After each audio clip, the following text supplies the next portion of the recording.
কক্সবাজার ইনানী সমুদ্র সৈকত দখলগড়ি বাঁধ নির্মাণ গরিবার প্রতিবাদে এক বিশাল মানববন্ধন গুজে বাংলাদেশ পরিবেশ আন্দোলন বাফা কক্সবাজার জেলা শাখা। আজিয়া 7 অক্টোবর রোজ বুধবার কক্সবাজার জেলা প্রশাসকের কার্যালয়ের সামনে বাফার সভাপতি সাংবাদিক ফজলুল কাদের চৌধুরীর সভাপতিত্বে এই অনুষ্ঠান মানববন্ধন অনুষ্ঠিত হয়।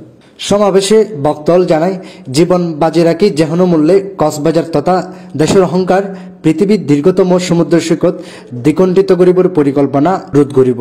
সমাবেশে বক্তব্য রাখে জাসদের সভাপতি নইমুল হক চৌধুরী টুটুল, সিভিল সোসাইটি ফোরামের সম্পাদক আনম হেলাল উদ্দিন, প্রফেসর আনোয়ার, সমীর পাল, সাংবাদিক মোহাম্মদ আলী জিন্না, জাফা নেতা মফিজুর রহমান মফিজ, রুহুল আমিন শিকদার, আমরা কক্সবাজারবাসীর সমন্বয়ক কলিমুল্লাহ ও এস.এম. নজরুল ইসলাম।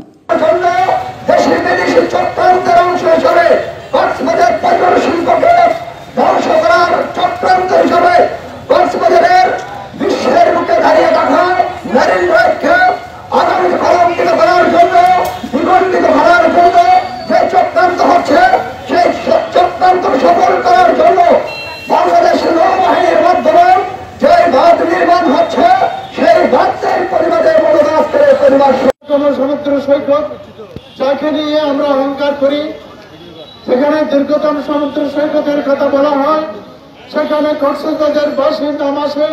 যেখানে দীর্ঘতম সমুদ্র সৈকতের কথা বলা হয়, সেখানে কক্সবাজারের নাম আসে, সেখানে বাংলাদেশের নাম আসে।